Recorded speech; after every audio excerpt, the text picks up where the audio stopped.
See tundub olevat niisugune üldine loodusseadus ja loodusseadusi teatavasti tuleb austada.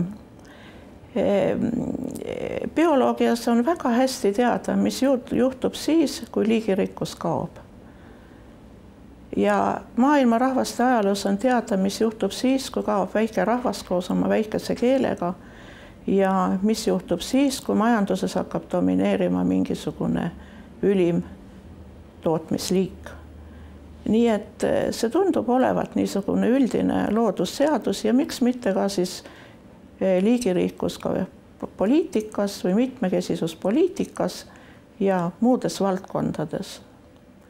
Majanduses palju ettevõtteid, hajutatud nišitooted. Meil on ju väike riik. Me ei saa endale lubada, et üks asi vohab.